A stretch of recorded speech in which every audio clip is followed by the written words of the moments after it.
Hi, I'm Kelly, and today I'm going to show you a new layout in the altered book that I am working on.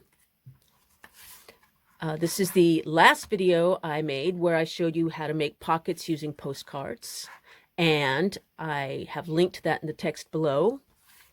Today I'm going to show you how to make an altogether different kind of layout. Now, this one also has a pocket that I have made by gluing some pages together, so it's actually intrinsic to the book itself.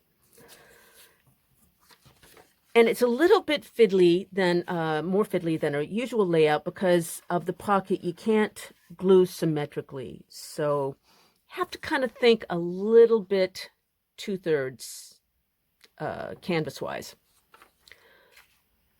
This is an engraving that I had of a cathedral. I do love a good cathedral, and this was from a magazine from the 1870s.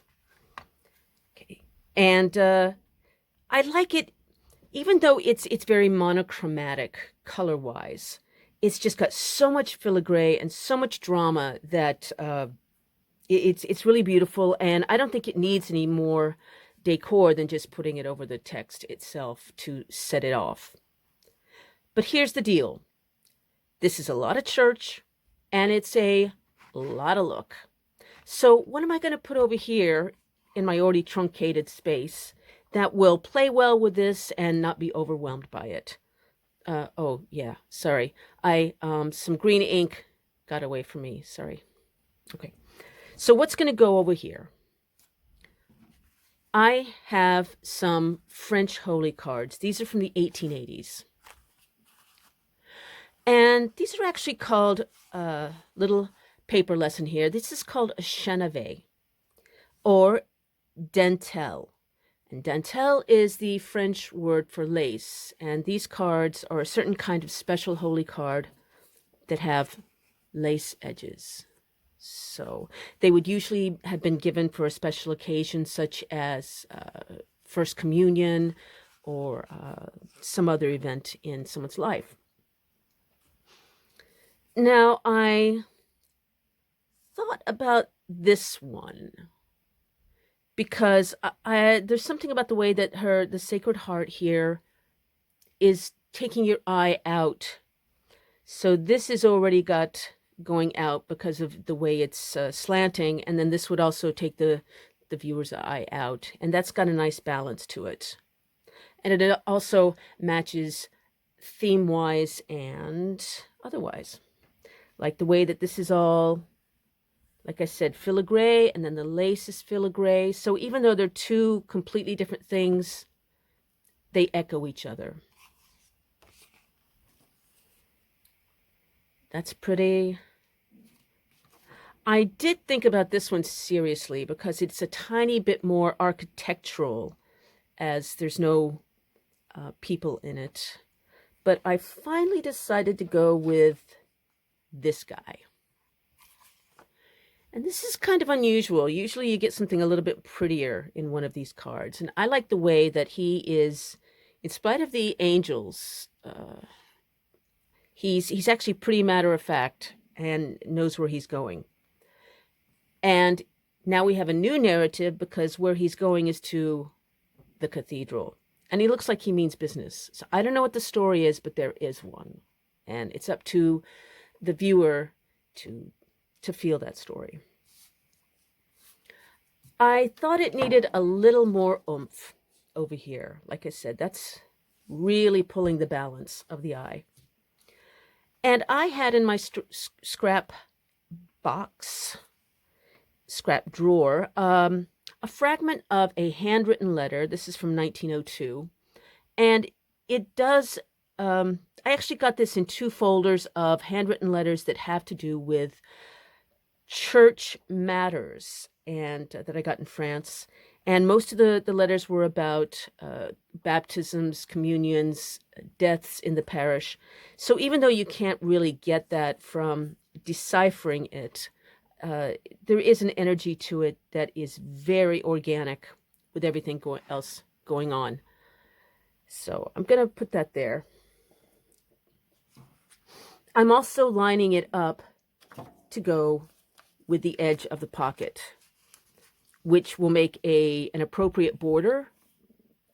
It's also at visual thirds in this layout, which is more interesting to the eye. And on top of that, it will reinforce the edge of the pocket here, which will get some wear and tear to it when things are put in and taken out. This border was on this engraving. Okay. So I trimmed it off, and now I'm going to add it underneath here. I'm going to line it up with that so it actually looks like a shelf and in some way carries on, again, organically. And even though you can't really see much of it once the other pieces are down,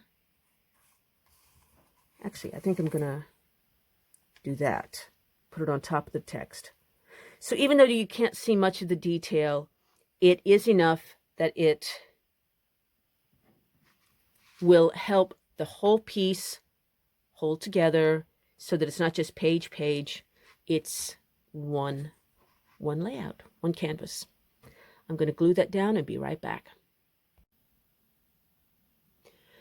Now everything is glued into place, and I'm pretty happy with this as it is, but I think it could use some oomph, which is why I have used one of my favorite go-to techniques for messing up a page and giving it some mystery. I've gone around every border over here and here, everything with a water-soluble pencil. This one is by Caran d'Ache. It's a Technolo, but there are a lot of different ones out there. Now, because it's water-soluble, when it comes in contact with liquid, it's going to activate and become more like an ink. I'm going to activate this one using gesso rather than water. And you're going to see that what happens is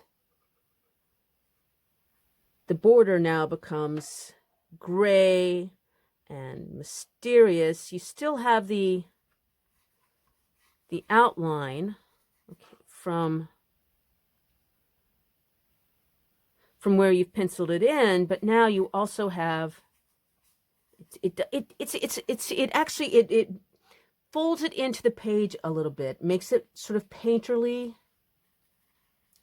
and again gives it some weird dimension. So just kind of plop that down over there and then go around everything, pulling the gray out into the page itself.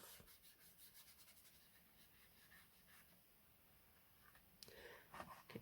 So you can see where I'm going with this, and I'm going to go finish it off screen.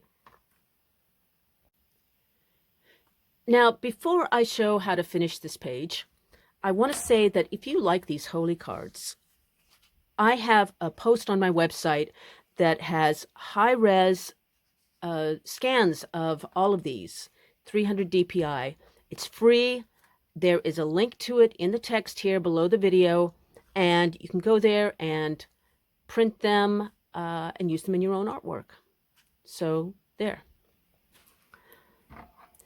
You can see now that I have taken this graphite pencil and gone around all the edges, as I said, and I've activated them with gesso. It makes something that's, as I said, very mysterious and kind of painterly, and it pulls it together. Something I did down here was I thought that it might actually help if I could pull the cathedral over to this page a little bit for some balance. So I took my water-soluble graphite pencil, and then I just shaded, cross-hatched a little bit here, and activated that with gesso. And it's not intended to look as though I've drawn more of the cathedral. It's more of a shadow, a hint that does, I think, pull it together a little bit more motif-wise and otherwise. finally, when I really want to make my images on a page bounce, my go-to technique is to use a charcoal pencil. And I've gone with my charcoal pencil. This is especially good in architectural drawings and black and white pieces. And I've just bounced over some of the arches and this rose window and some of the vertical pieces. Not all of them, just a bunch. And now I'm going to smudge them into the piece. You can use a smudging tool. I can never find mine. So I'm just going to use my finger. Okay. And I'm working that charcoal really into the piece so that it also gives it more of a sense, a faux sense of having some real live pencil marks, which gives it more depth and immediacy, and I really, really like it. So you can see how that's actually made it even more dramatic. I'll probably add a few more there. But basically, I'm happy with this. Again, this side is a pocket, and now I can add a photo or a card or a little letter or note or something. Okay, that's going to go over here. And there you go. Please subscribe to my channel so you can see more videos as we add layouts to this altered book. I would be very grateful if you subscribe to my newsletter. It comes out every 2 weeks with free downloads and video tutorials and the occasional pep talk. So all of that you can link to below this video. If you have any feedback or questions, let me know in the comment field. And until later, go make something